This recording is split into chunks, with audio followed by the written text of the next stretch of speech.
ফরেক্স বাংলা পক্ষ থেকে সবাইকে জানাই স্বাগতম এবং শুভেচ্ছা। তো গত পর্বে একটি ইন্ডিকেটর নিয়ে আলোচনা করেছিলাম, ব্রেকআউট ইন্ডিকেটর। তো ওই ইন্ডিকেটরটি দিয়ে আপনারা অনেক ভালো একটা প্রফিট করতে পারবেন, তবে ধৈর্য সহকারে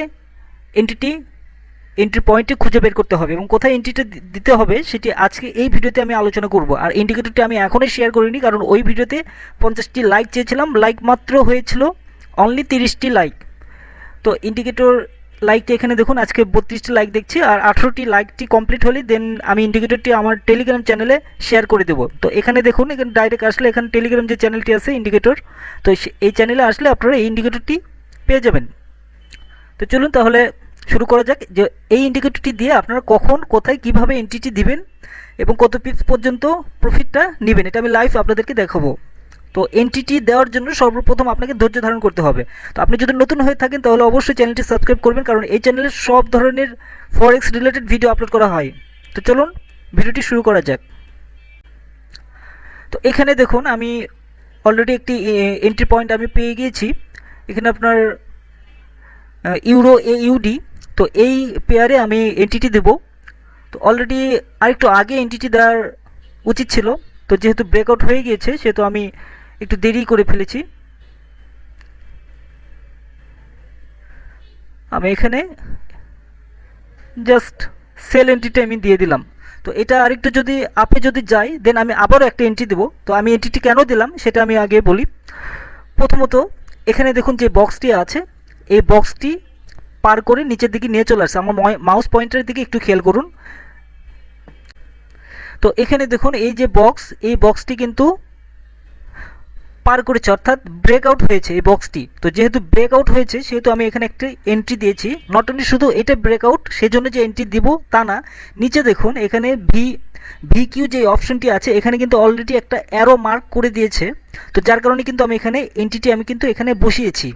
তো দেখুন, যেহেতু অ্যারো মার্কটি এখানে দিয়েছে সেহেতু আমার এখানে অপেক্ষা করতে হবে যে কখন আরেকটা আপের যে সিগন্যালটা আসবে ঠিক সেই সিগন্যালের আগ মুহূর্ত পর্যন্ত আমার এখানে অপেক্ষা করতে হবে। তো আমি এখানে যেহেতু এন্ট্রিটি দিয়েছি, আমি অবশ্যই আমি এটা দেখব যে এটা কতদূর পর্যন্ত এটা যায়।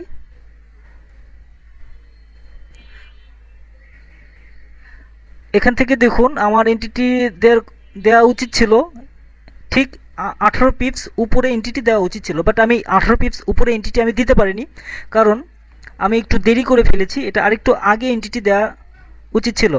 তো এটাকে আমি স্টপ লসটি আমি ব্যবহার করব ঠিক উপরে, এই বক্সের উপরে আমি স্টপ লসটি আমি ব্যবহার করব, আর টেক প্রফিটটি আমি দিব না, কারণ টেক প্রফিট যদি আমি দিই আমি সঠিক যে প্রফিটটি এই প্রফিট আমি নিতে পারবো না। আমি এটা মিনিমাম আমি ধরেই নিচ্ছি, এটা মিনিমাম আমি 50 পিপসের মতো আমি টেক প্রফিটটি আমি নেব।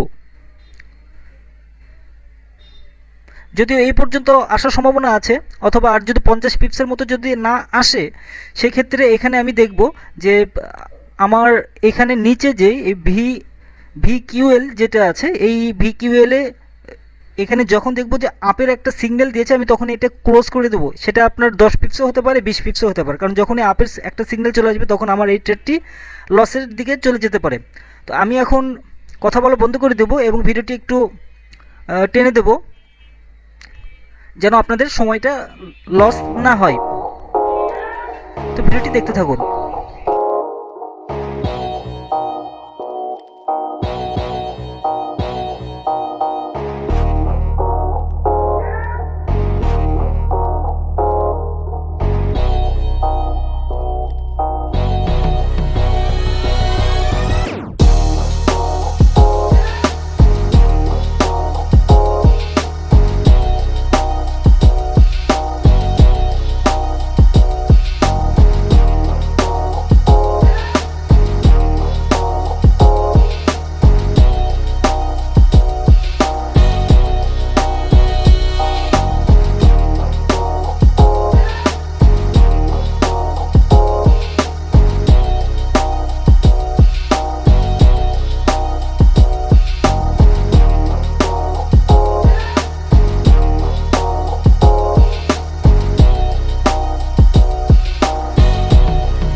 এখানে একটা জিনিস আপনাদের সাথে শেয়ার করি, সেটি হচ্ছে এই মার্কেটটি যখন আমি ফার্স্ট এন্ট্রিটি যখন আমি করেছিলাম, এন্ট্রিটি অনেক দেরিতে হয়েছিল, এটা আমার জন্য খুব ব্যাড লাগছিল। বাট পরবর্তীতে মার্কেটটি যখন ব্যাক করেছিল তখন কিন্তু আমি পরপর আমি এন্ট্রি কিন্তু আবারও আমি সেল এন্ট্রিগুলো আমি ধরেছি, কারণ যেহেতু দেখেছি যে 4 আওয়ার হিসেবে মার্কেটটি ব্রেকআউট করেছে এবং ব্রেকআউট করার পরে মার্কেটটি ডাউনের দিকে যাবে, আর সেজন্য আমি পরপর আমি বেশ কয়েকটা এন্ট্রি কিন্তু আমি এখানে বসিয়েছি। আর যেহেতু এখানে 4 আওয়ার হিসেবে আমি কাজ করছি, তো 4 আওয়ার হিসেবে কাজ করলে প্রায় 2 থেকে 3 ঘন্টার মতো প্রায় সময় লেগে যায় ভিডিওটি, যার কারণে আমি পুশ করে রেখেছিলাম। তো এই ভিডিওটি আপলোড করার পরে আপনারা একটু এই ক্যান্ডেলটি আপনারা নতুন করে আবার দেখে নেবেন। ইউরো এ ইউডি যে পেয়ারটি আছে, শুধুমাত্র এই পেয়ারটি টোটাল আমি এখানে এন্ট্রি করেছি, 4টি এন্ট্রি করেছি। আশা করি বুঝতে পেরেছেন। তো এখন একটু পুশ করব না, এখন একটু দেখি কতদূর পর্যন্ত যায়, দেন আবারও আমি ভিডিওটি পুশ করে দেব, দিয়ে আবারও আমি ভিডিওটি ওপেন করে দেব, যেন ভিডিওটি খুব শর্ট হয়।